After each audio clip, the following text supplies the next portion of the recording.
Good afternoon. I'm so excited to be here in snowy Albany in the New York State PTA office talking with one of our fantastic partners, Tim from Gaggle. Tim, thanks for being here with us today. Thank you, Kyle. I'm joining you from snowy Rochester. I know. I think today all of New York is under snow, from the island to Buffalo to the North Country. I know many of you have met him at past events. He graced our screens at our past convention, talking about Gaggle and the fantastic platform. He's been to our past conventions when we could be in person to meet you. But Tim, I wanted to talk a little bit about what Gaggle was, because I still think this is, I'll say, reasonably new technology for parents, families, and educators, and why it's important. So let's talk a little bit intro. Yeah. So, I'm a parent, right? I'm a parent first. So, and when you talk about relatively new technology, what we do at Gaggle is actually not brand new. We've been around for 20 years. So, in terms of what we're doing and why we're doing it, those things have evolved. But essentially, there are, more so now than ever, there are these digital hallways, right? There are these digital classrooms and hallways. And unlike being in a physical classroom, there's really no way to monitor or to supervise what kids are talking about and sharing in those spaces. So what Gaggle does at a high level is we're making sure that the conversations that are happening in those spaces, things like email, think about Google Classroom, think about Microsoft Outlook or Teams, those spaces where they're basically open, unsupervised classrooms for students to share information and to journal or to network with their friends and counsel each other. A lot of that information really should be indicated or should be picked up. And I want to interrupt you. What you said, just as a parent myself, really struck me, in that our online community for students now really is an unmonitored classroom. Yeah, and that's a really great way to look at this. And I did not look at it that way. I was thinking, well, they're going to be safe online. They're safe on their school Chromebook. They're safe on their school tablet because it's a school tablet. But you're right. If we're not actually monitoring what's happening, then how do we know that they're actually safe? Yeah. So I think the misconception, and again, as a parent of a middle schooler who has technology and that's provided by the school, there's an automatic assumption that is going to be safe. And what a lot of folks don't understand is what's required is an internet filter, right? So what's required is the school is required to block the students from being able to go to certain sites, right? So you think about all the stuff that's out there on the internet. There's a lot that kids can find and get into. The job of the internet filter is simply to restrict access to that. We can't block the Google Classroom. We can't block the Microsoft Office 365 because that's how students are submitting work. So if I'm a kid and I want to communicate with my friends, but I can't use social media on my computer, well, I'm going to find a way to do it. Okay. And I think what you're saying to me makes perfect sense. I didn't even think about it like that, because I just assumed, well, I know Jackson can't go to these certain websites, right. But so tell me tell me, what does Gaggle do? And I know, but for our viewing audience, and how does software like that do that type of monitoring? Right. To really support educators, teachers, parents, and learning.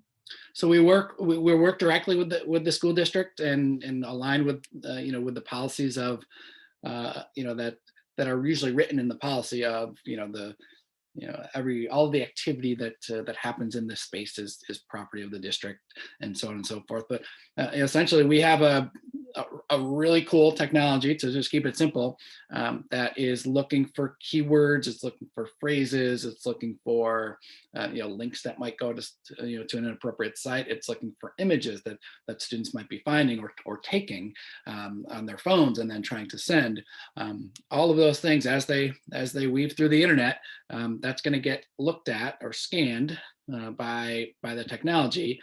And what's different about Gaggle versus some other options you might have is, as soon as something suspicious is found, we have a team of folks that are trained to evaluate context, and they work 24 hours a day, 7 days a week. So if there's a questionable conversation happening, if there's a student writing about harming themselves, if there's an image that a student sent to another or tried to share with a group of people, before that ever gets to the to the recipient, somebody on our team is going to look at it and evaluate, does this, is this a concern that needs to be brought to someone's attention? Is this something that needs to be pulled and out of the space there and not delivered because it could cause harm? Oh, really? So that the tech is that advanced? Yeah. So we have it's technology plus people. We can. And that's always, you always benefit, because sometimes I would assume there some things may get picked up if maybe a student is doing a research project on something, Exactly. but that might be appropriate. Whereas if a student has typed or searched for something else that may and our school administrators are already overwhelmed as it is. They don't need to be notified, every single time, if a student mentions. Oh, that's fantastic. I didn't realize that. And that's where the people matter most. And because a person that, I kind of use the comparison. My wife needs to get a hold of me. She's going to pick up the phone and call me. So we're not going to wait. If we found something that could be of concern, our team will pick up the phone and call a district contact. Yeah, that's fantastic. And I hadn't realized that. And then that is very different than other kind of similar services in this space. Right. Because you can automate almost everything these days. Right. And that's, and I guess it's better than nothing, right?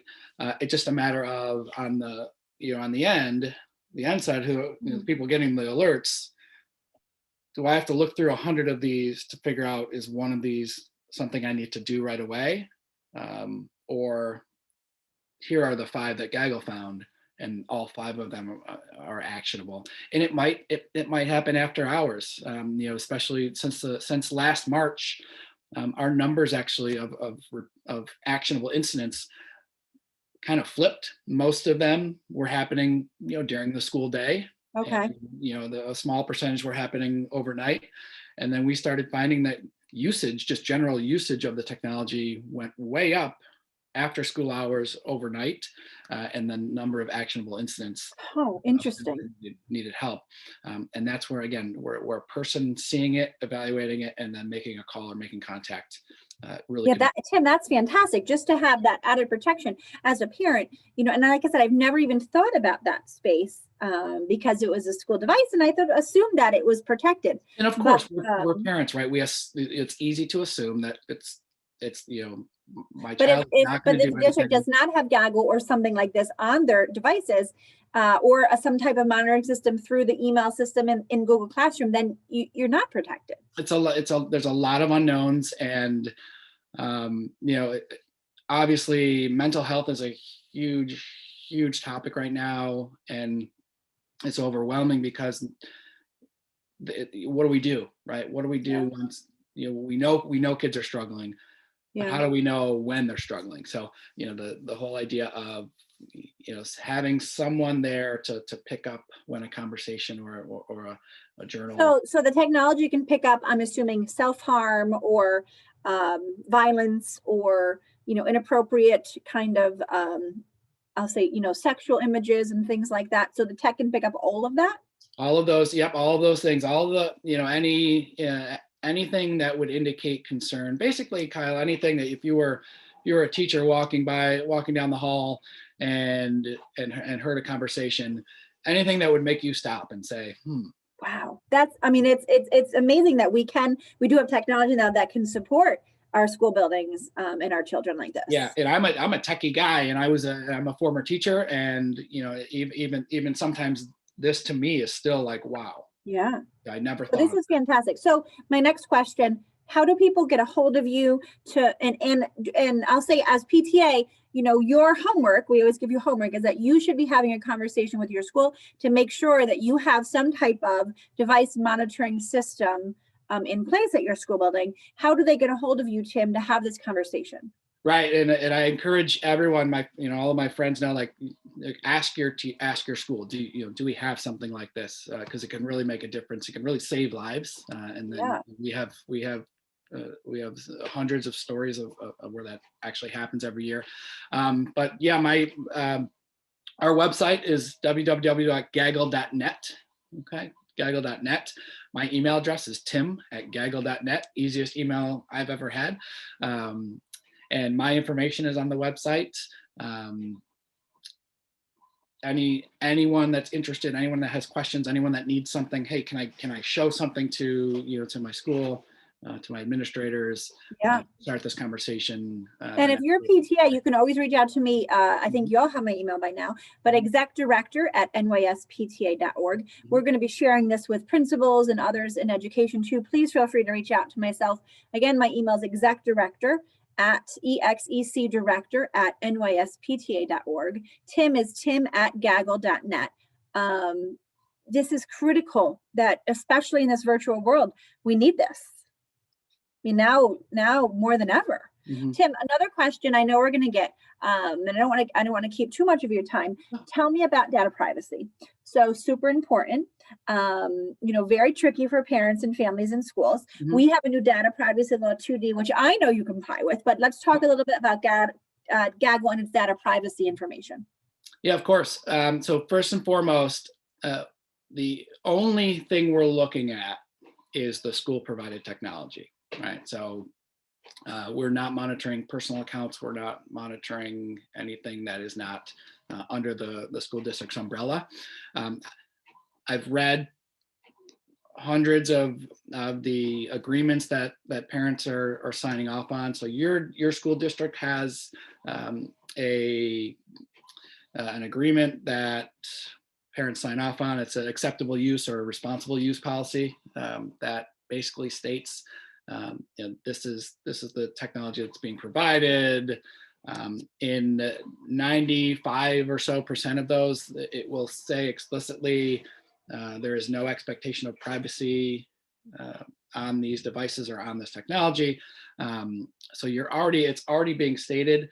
A lot of times it's that verbiage is there, but it doesn't go into all the ways of how it happens. But we're very, very cognizant of the fact that privacy is a real issue, and that's why we 100% choose to stay on the school district provided technology. And we also, I know we're talking about parents here, we also will never notify a parent directly. We only communicate with the school, and then we let the school handle things from there, because we don't want any type of information getting into the wrong hands. So absolutely. So 100%. really your relationship, and I want to make sure I understand, your relationship really is with the school district. So you are basically, I'll say, the backup quarterback to I know you're a Giants fan, but I am a Giants fan. I can see you're the backup quarterback, I guess, to the school district to support those school counselors, to support those school safety officers and principals, and keeping those kids safe. And then so when something alerts, you are in contact with the school district then takes over from there. Is that correct? Yeah, and we're really an extension of the school's team. And like, think about the power of knowing something before it happens, or knowing something before knowing about some intention before something really terrible happens. And the worst thing we ever want to say as an adult, as a teacher, as a parent, is, I wish I would have known sooner. And there's a lot of signs that are being kind of left, a lot of breadcrumbs being left along the way in a lot of these situations. And your research shows that sorry to pick a difficult topic, but the majority, 4 out of 5 or so, people who have attempted suicide have left clear warning signs.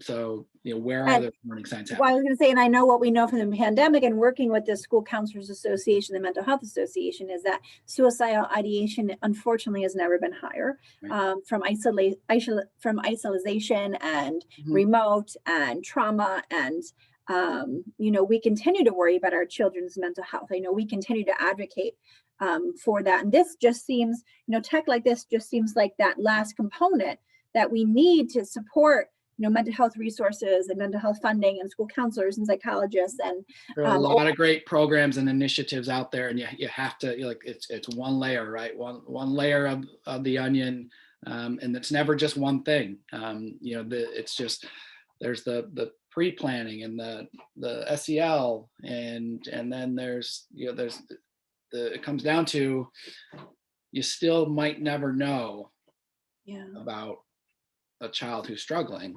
They're most likely going to tell somebody, all right, and you want to. And now they may be telling people online, and that's outside of that classroom that we need to make sure they're still protected. It's a fantastic point. Absolutely. You know, suicide has touched my family. I'm actually named after my aunt Kyle, who died by suicide years and years ago. So I fully understand, you know, the need for this type of support for our students. Yeah, I always think it's terrible that we have to have things like this. Yeah. But at the same time, I'm glad we live in an era that we can have the technology to support children and educators. This has been a fantastic conversation. We're going to share this with all of our members. And again, tell our members how to get a hold of you, and particularly, again, that homework, PTAs, principals, have that conversation on if you have this tech, why you don't have this tech. It's critically important. It seems to me it's critically important. This is one more tool in that toolbox. This is that backup quarterback that can really help protect our children. Yeah, Kyle, thanks again. My email address, super simple, tim@gaggle.net. You can find me on Twitter @Timmerhod, TIMMEROD, @Timmerhod. However you want to get a hold of me, our website is www.gaggle.net, and my information is listed there as well. Okay, and if you're a PTA, you go to our website, you can go to Alliance Partners or our virtual exhibit hall. All Tim's information is listed there. This video will be listed there so you can watch it, and we're going to be sending this out to everybody.